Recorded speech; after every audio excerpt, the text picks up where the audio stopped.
The Percy Jackson show on Disney Plus has released 4 new cast members for the second season, and in this video, I'll be going through them all and giving my thoughts while exploring a new non-book character that we'll get in the show. So without further ado, let's get into it. The first cast member we'll talk about is Rosemary DeWitt, and she'll be a guest star who will play the sorceress Circe.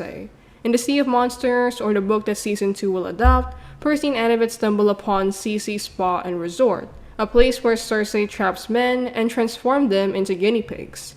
Circe is sweet, cunning, and very persuasive, and I'm so excited to see Rosemary DeWitt portray her. So just a bit of background on Rosemary. She's an American actress who starred in movies like La La Land, The Professor, and Out of My Mind. The next cast member is Alex Paunovic, a Canadian actor who will portray the Cyclops Polyphemus. In the book, Polyphemus is one of the key antagonists Percy and Annabeth encounter as they try to find the magical Golden Fleece to save Camp Half-Blood. Polyphemus is described to be arrogant and proud, who used the Golden Fleece to enrich his island. So just a bit of background on Alex Paunovic. Alex is an actor who appeared in shows or movies like Van Helsing, Cold Pursuit, and This Means War. Moving on from this, we have an interesting surprise to the recast of the PGO character Chris Rodriguez. So for those of you who don't know or forgot, Chris is a demigod son of Hermes, or Luke Castellan's half-brother, and we actually met him in the show's first season.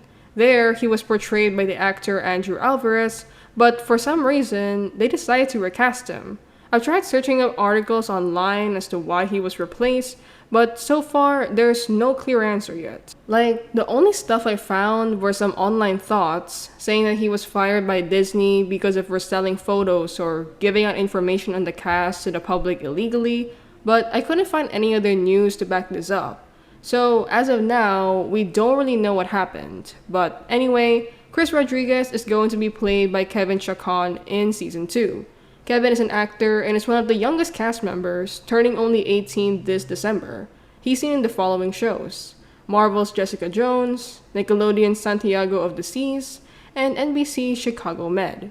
In the books, Chris Rodriguez is a demigod who joins Luke Castellan's side with Kronos, and he plays a pretty minor role for the most part until later on, but I'm glad that he's part of the show because his character could be explored more here. This brings us to the fourth and last cast member, who was Beatrice Kitsis, a Canadian actress, who will play an intriguing character named Alison Sims. I've mentioned in my previous video that Alison is this new character who never appeared in any Riordanverse material we have right now. Like, Rick made her character just for the show, and there's so much speculation on her, which we'll get into later. Anyway, Beatrice Kitsis appeared in movies or shows like The Babysitter's Club, Are You Afraid of the Dark, and Travelers. So at this point, let's talk about Alison, or the mystery character that we got in the show. As I mentioned earlier, there's so much speculation on her, and let's get into it. According to The Hollywood Reporter, Alison is a Camp Half-Blood graduate who lives in the human world but is a true believer in the world Kronos is promising and aligns herself with Luke. This is an interesting idea that I'm surprised by because, hear me out on this. I know that an adult demigod who graduates from Camp Half-Blood isn't really a foreign concept in the books. Like, I think Percy and Annabeth in the Trials of Gods trilogy sort of fits that description right now because they're not in Camp Half-Blood anymore and are living their lives in the human world as adults.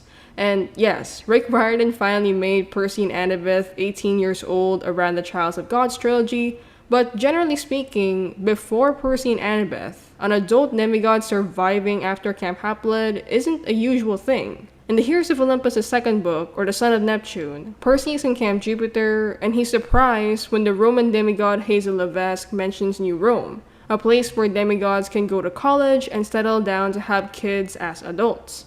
Percy is stunned by this idea because typically demigods die young in Camp Half-Blood. This further supported by how surprised Annabeth was as well about the thought of New Rome in the Mark of Athena. Annabeth walks around Camp Jupiter with Reyna, and when Reyna mentions adult demigods in New Rome, Annabeth is also surprised. In a part of his website, Rick actually mentions this through most Half-Bloods at Camp Half-Blood don't live long enough to have children. Their lives are simply too dangerous. At Camp Jupiter, things are different, as you know if you've read the Heroes of Olympus. So this confirms that campers in Camp Half-Blood don't have a long life. Even the RiordanWiki mentions this by saying, Most Greek demigods die in their teens because they are prone to being attacked or killed by monsters, either before making it safely to Camp Haplid or during quests and battles. Very few survive to make it past their 20s.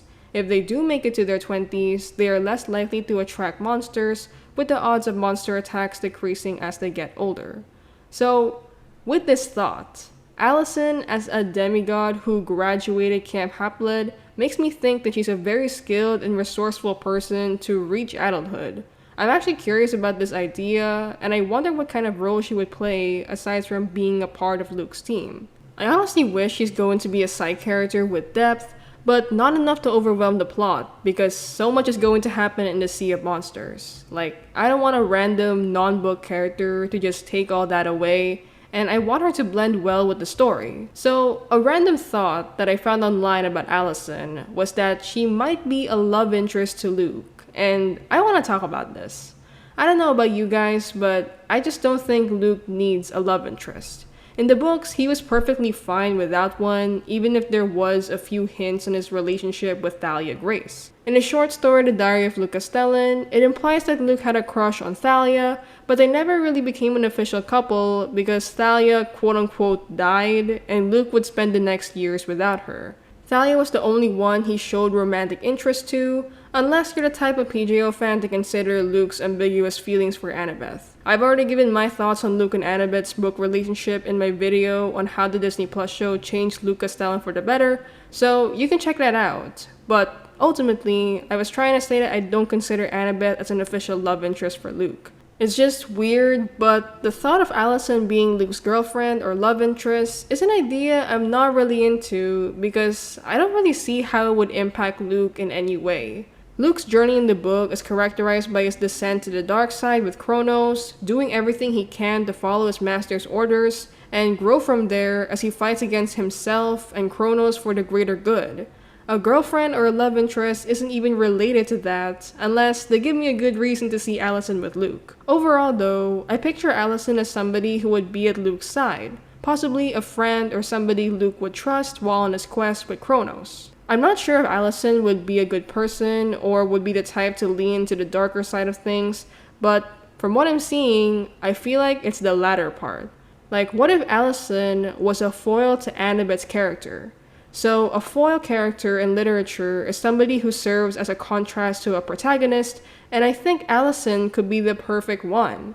So, moving forward with this, spoiler warning for The Last Olympian, so you can skip a few times in the video to not see it. Anyway, in The Last Olympian, Annabeth served as the vessel that took Luke away from Kronos' control. By that point, Kronos was using Luke's body to take over Olympus, and Annabeth was the one who snapped Luke out of Kronos. Added to this, I think that when the Hollywood Reporter mentioned Alison as a true believer in the world Kronos is promising, it could mean that she already fully trusts and wants the same thing Kronos does, and would do anything to pull Luke into it as well. Luke is already a believer of Kronos, but he would eventually succumb to his conscience through Annabeth. But Alison could be on the other side, begging Luke to go through with Kronos' plan. So, if I'm right, I'm really excited to see Alison manipulate the darker side of Luke and make her valuable enough for him to listen to her. She doesn't have to be a girlfriend or a love interest for Luke to listen. Like, she could just be a friend or a trusted confidant to him who wants to take over Olympus like Kronos does, and Luke would pull away from that eventually. Plus, there could be like this painful moment when they break off their friendship. Luke joins the good side again in his final moments, and Alison is devastated. Overall though, we don't have any more information on Alison, but those are my thoughts so far. And that's all that we got for today's video. We got 4 new casting updates this week, 2 for some villains like Cersei and Polyphemus, a recast for Chris Rodriguez, and some more information on the character Alison Sims. So how about you? What do you think of all these updates? Let me know in the comments down below.